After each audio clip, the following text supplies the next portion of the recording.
It is my privilege and honor to address you all, the distinguished dignitaries of today's function at our St. Joseph institutions.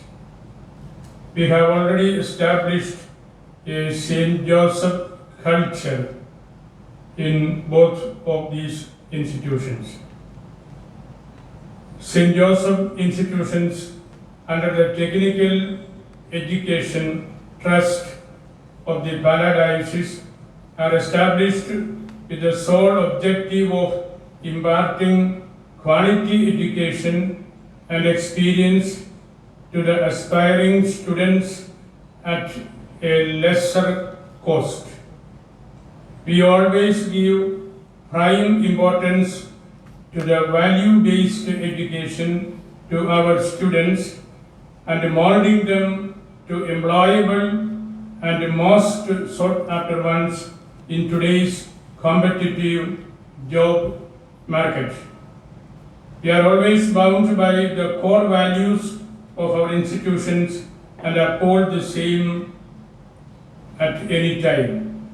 I am extremely delighted to state here that St. Joseph Institute of Hotel Management and Catering Technology Palai is organizing and hosting a 2-day national conference on a theme changing perspectives of the hotel management education based on NEP 2020, meaningfully coined as Change 22, which is indeed a need of the hour wherein all the stakeholders of the hospitality service sector should join together, discuss and deliberate on the various schemes and shall come out with a detailed analysis report about the pros and cons of the new system.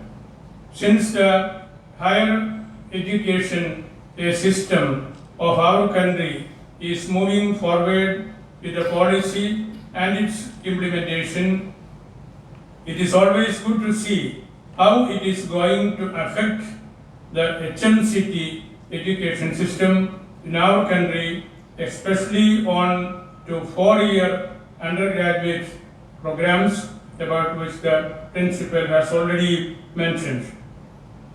There are many advantages and a student-centric approach emphasized in the NEP 2020, and it is expected to bring many positive changes into the higher education system of India.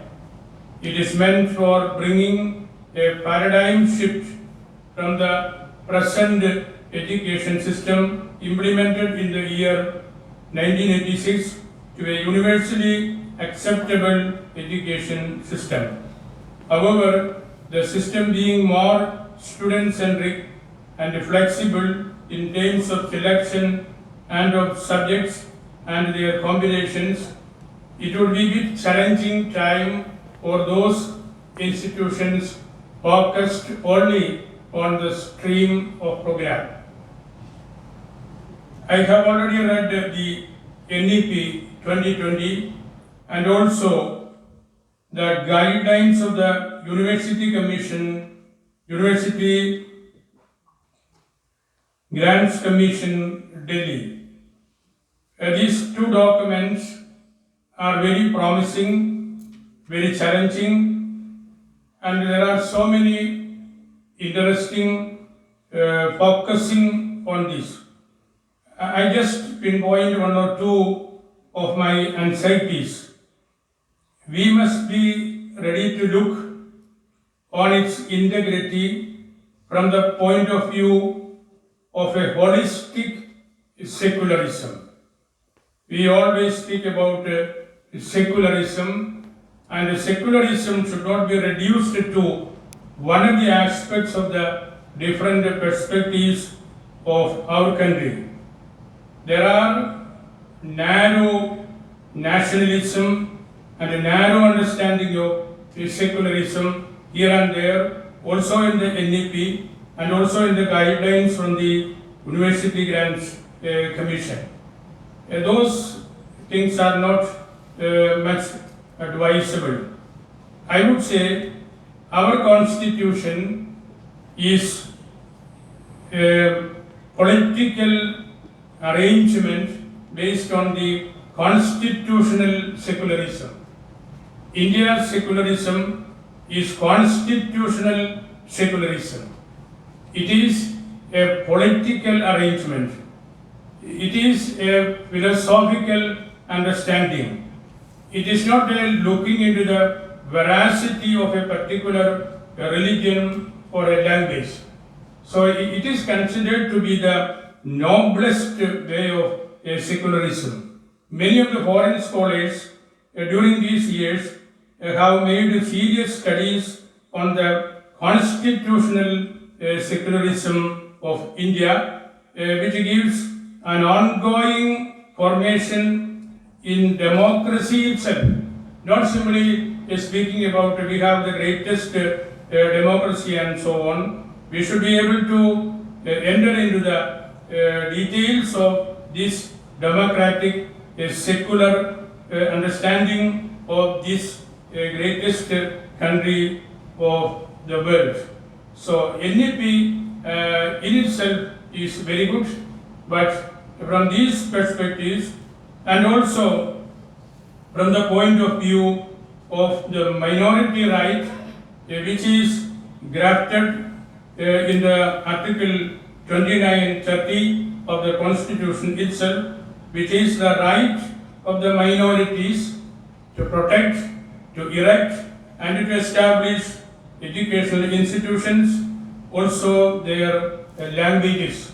To my way of understanding, these aspects are not pinpointed in the NEP. As far as I can see, I understand, and from our perspective, as a minority community, we have to look into the constitutional rights, Article 29 and 30, in establishing and managing educational institutions. It is also important that autonomy should be extended to HMCT colleges rather than following the same affiliated instituted status. HMCT institutes should keep pace with ever-changing concepts, practices of hospitality industry, and also help them to modify their curriculum as our principal has already explained. Because of my time limitation, I am going to wind up my words. I am confident and expect that this national conference organized by our SJIHMCT would have more deliberations and intellectual contributions from the legendary educationalists and also from the renowned professional icons from the leading hotel industries present here about the way forward for the HMCT education in India. Thank you very much.